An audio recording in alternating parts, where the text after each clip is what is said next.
नमरूद ने जब यह मामला देखा तो हुक्म दिया कि इब्राहिम को कैद किया जाए। काफिरों ने कहा कि इब्राहिम को आग में जलाओ, इसी तरह से हमारा गुस्सा ठंडा हो सकता है। मुल्क की तमाम लकड़ियों को जमा करके उसमें आग लगाई। आग के शोले इतने बुलंद हुए कि ऊपर से परिंदे भी उड़ने की हिम्मत न कर सकते थे और न कोई आदमी उसके नज़दीक जा सकता था कि हज़रत इब्राहिम को आग में ले जाकर डाले। फिर सब काफिर हैरान हुए और उनको आग में डालने की तदबीरें सोचने लगे। शैतान ने सुझाया कि एक फलाखन बनाओ और 2-3 खंबे खड़े करो, झूले की तरह झुलाकर इब्राहिम को आग में डाल दो और इस तरह अपने अरमानों को पूरे करो।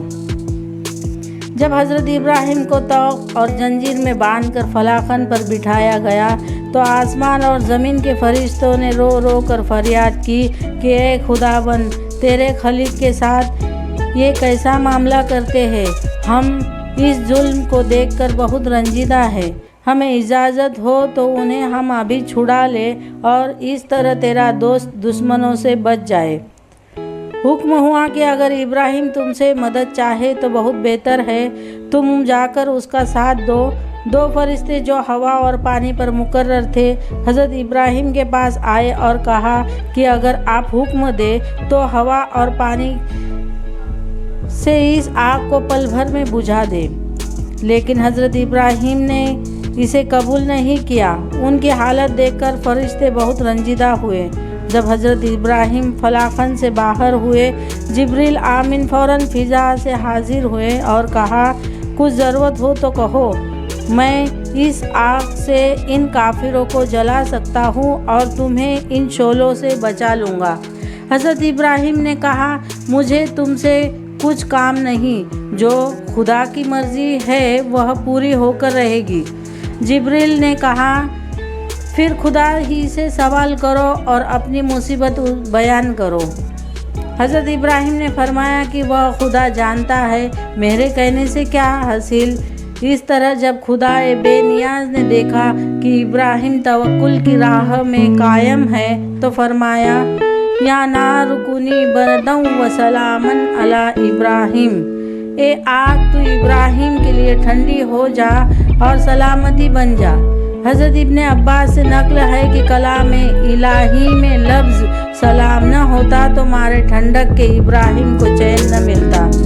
फरिश्तों ने हज़रत इब्राहिम का बाजू पकड़कर निहायत आराम से ज़मीन पर बिठाया ही था कि उसी वक्त वही इसके रिजवान ने ठाटदार कपड़े लाकर पहनाए और उनके आसपास 20-20 गज तक फूल, सब्जे, कलियों और खुशबूदार फूलों से अजीब बाग बना दिया। एक मीठा सोता भी वहाँ जारी हो गया। हज़रत इब्राहिम पर खुदा का बड़ा फजल हुआ कि लजीज खाना सुबह शाम पहुँचाया जाया करे ताकि मेरा प्यारा खुशी और बेफिक्री के साथ खाए। जब 7 रोज़ इस तरह गुजर गए तो नमरूदियों ने चाहा कि देखे कि आग बुझी है या नहीं। नमरूद भी एक ऊंचे महल पर चढ़कर हमेशा देखता रहता था। उसे डर था कि कहीं इब्राहिम जिंदा न रह जाए, इसलिए कि अगर वह सही सलामत आएगा तो मुझ पर और मेरे मुल्क पर बड़ी ही आफत लाएगा। जब कभी वह अपने दिल की बात अपने मुसाहिबों से कहता तो फिर हर एक की तसल्ली के लिए साथ यह भी कह देता कि इंसान क्या चीज़ है, जलकर राख न हो जाए। इस आग में तो शंखारा भी डाल दिया जाए तो वह भी पिघल कर बह जाएगा। एक दिन नमरूद ने बहुत गौर से देखा अपने महल से, इब्राहिम के चारों तरफ तो गुलो रिहान है और आग की लपटों की बजाय बाग दिखाई देता है और मीठे पानी का सोता भी बह रहा है और हर दम वहाँ ऐशो आराम ही है। तो बहुत हैरान और परेशान हुआ। बोला, ए इब्राहिम, तू ऐसी तेज आग से किस तरह बच सका और यह बाग और नेमतें किसने फराहम किए।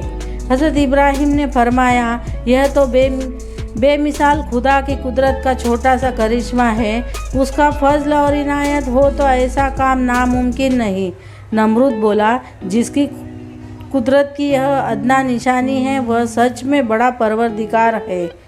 हज़रत इब्राहिम राख के पहाड़ों से निकलकर बाहर तशरीफ़ लाए और नए सिरे से नमरूद को नसीहत करने लगे। नमरूद ने थोड़े दिन की मोहलत मांगी और मामले पर सोचने का वादा किया। उसने हामान से, जो उसका वज़ीर था, सलाह ली और ईमान लाने का इरादा जाहिर किया। उस मलहून हामान ने कहा, इतने ज़माने तक तो आपने खुदाई की, अब बंदगी इख्तियार करोगे और दुनिया भर में अपने को रुसवा करेंगे।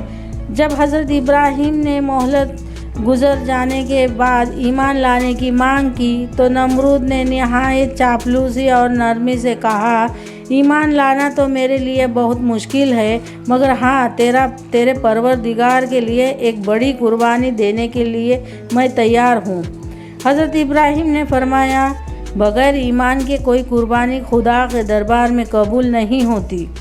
नमरूद ने 4000 गाय और बहुत सी बकरियों और ऊँटों को एक बड़े मैदान में कुर्बान किया, लेकिन हामान की शैतानी की वजह से उसका ठिकाना दोज़ख ही हुआ। अच्छा, तो चलो नाज़रीन, मिलते हैं अगली वीडियो में। अल्लाह हाफ़िज़।